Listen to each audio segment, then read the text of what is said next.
Okay, so sorry about that.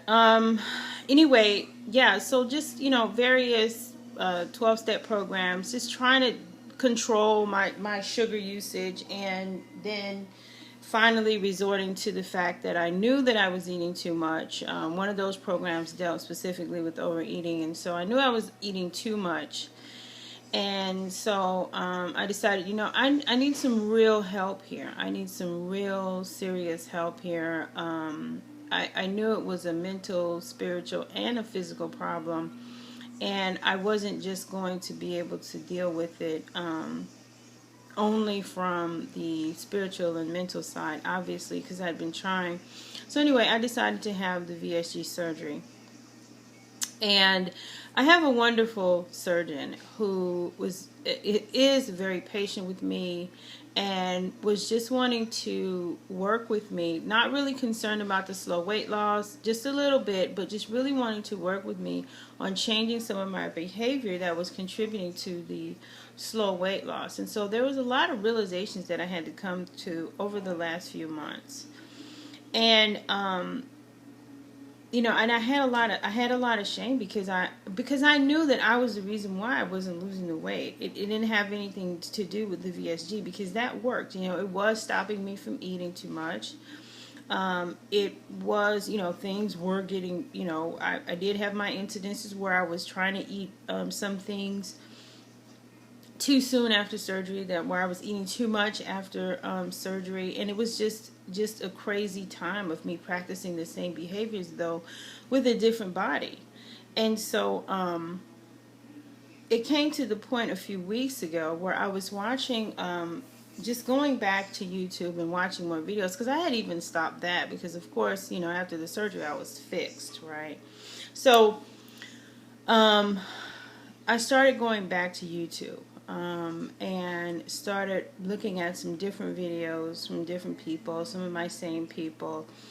And, there were a few videos that really struck out to me. One was Professor Nurse Ray said something in her video about, in one of her videos about, if you're a person who eats cake, you need to rethink about it. If you're a person who eats, ice cream, you need to really rethink it. And it was the way that she explained that, where I was saying, what, I'm doing all of that, and so I really need to consider, how is that helping me get to my goal? And that, there were a few people who, iterate that. How is that food helping you get to where you want to be? Because the whole point in the surgery is that you have, a journey to go on, and you want to make a change. You don't want to have had the surgery and still be the same, because that is very, very possible.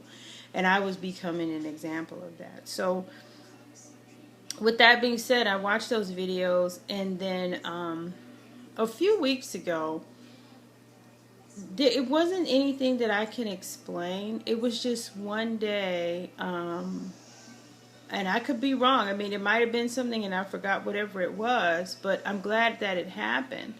It was just one day when I, just slowly over the weeks leading up to that, there were different things that were around that I knew that I should not have, and then I wasn't indulging in for the first time. There was like some food at work, and it was Easter time, and somebody had brought in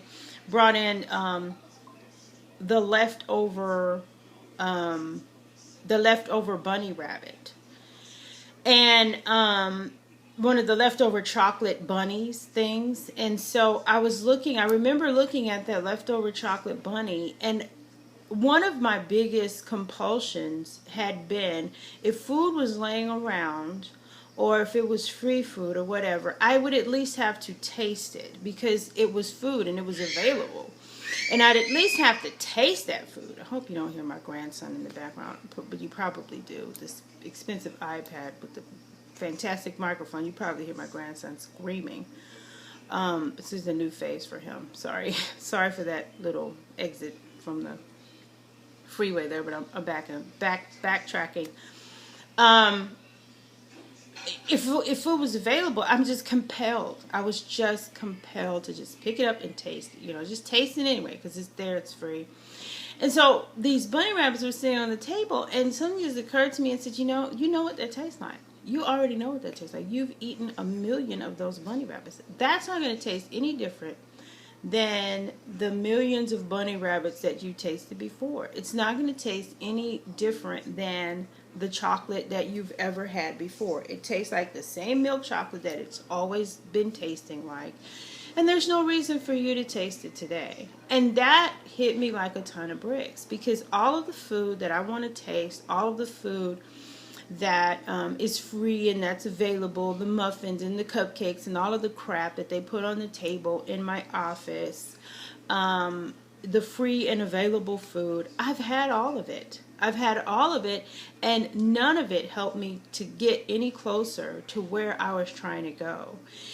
And so, with that being said, I passed right by those bunny rabbits. Now, that's not to say I didn't keep looking at them, because it was just out of habit. It's just out of part of my compulsion. I looked at them, but just kept looking at them with the recognition that, I don't need that. It's not my food. And the reason why I'm saying that is because it's a real cognitive shift for me. That was a real cognitive shift for me. It was a conscious choice not to eat that. And I've never done that before. So that was one of the things that was leading up to the big change that happened a few weeks ago. And so one day, I'm telling you with all sincerity, one day I just woke up and I said, you know what? No more. I cannot do this anymore. I'm going to go on the induction phase of Atkins again for the zillionth time, the one that I resisted doing, because I had been thinking about, what can I do here? What can I do? Should I go back to 12 step? What should I do here? And it was funny because once I went on to that induction phase of Atkins again, it was the right amount of food, okay? It's what everyone is telling me to eat pretty much. When I look at the YouTube videos, it's what everyone suggests to eat, which is healthy food, vegetables, and protein. Protein being first, and then your vegetables. And it has to be in, very small portions, because I have a very small stomach now.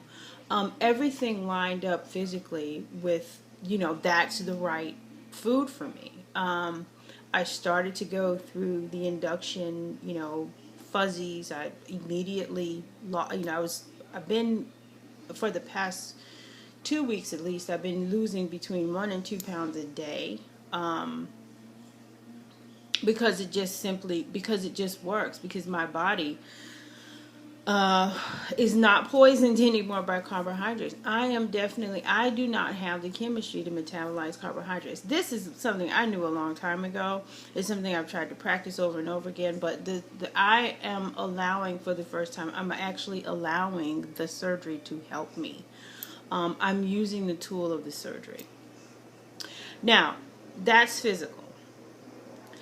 The spiritual and the mental part of this is that I had some revelations around why I wanted to continue to eat that way. And they were very deep. And at least for me, they were very deep. One of the things was the revelation that I had about the bunny rabbits. Excuse me.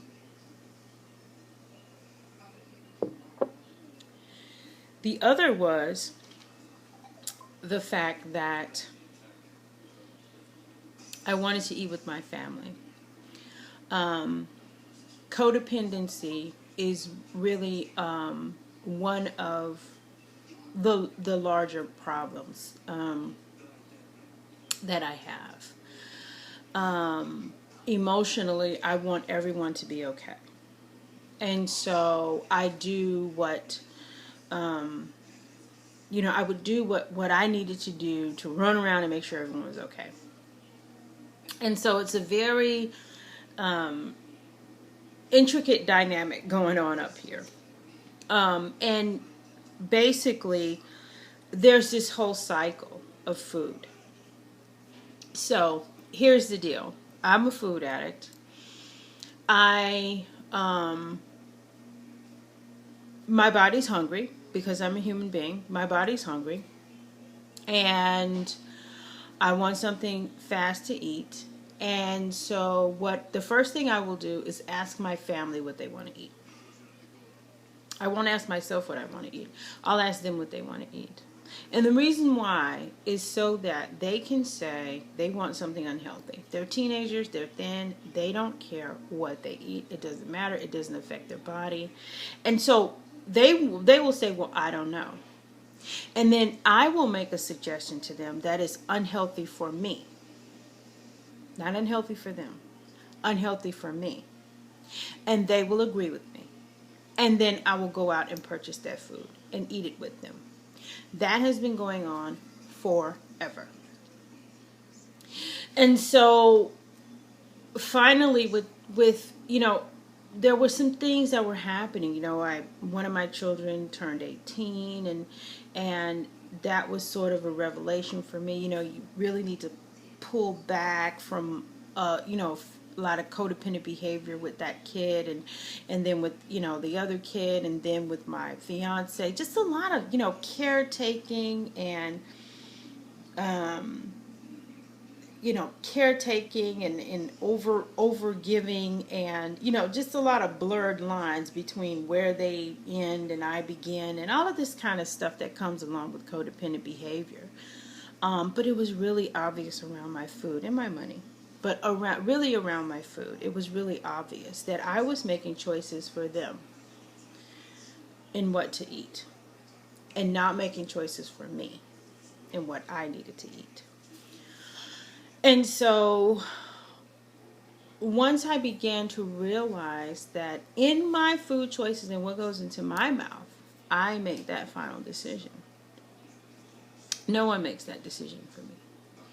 And it's not like they were deciding. I was just setting them up to blame them later. Oh, it's deep.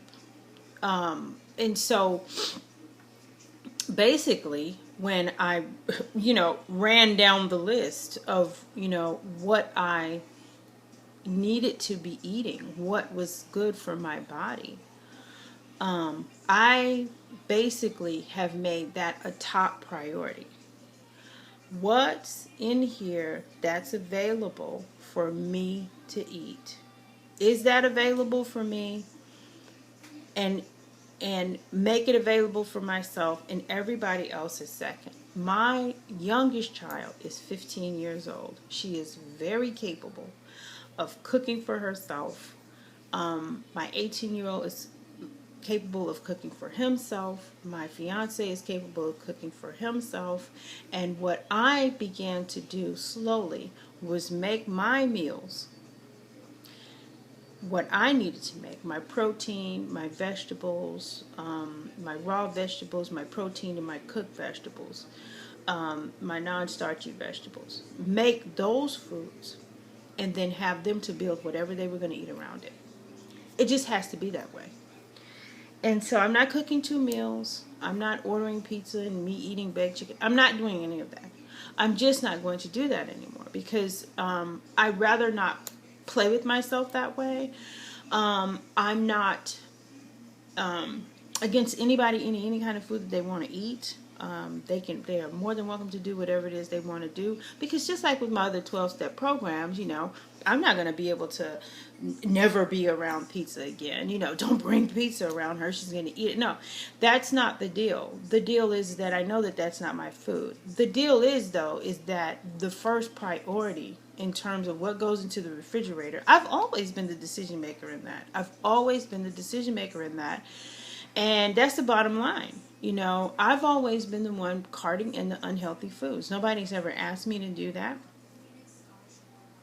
Nobody's ever argued with me about it. I'm the final one, and myself and my fiance, we're the breadwinners here. We're the ones that go out shopping, And the funny thing is that I buy all of this shit.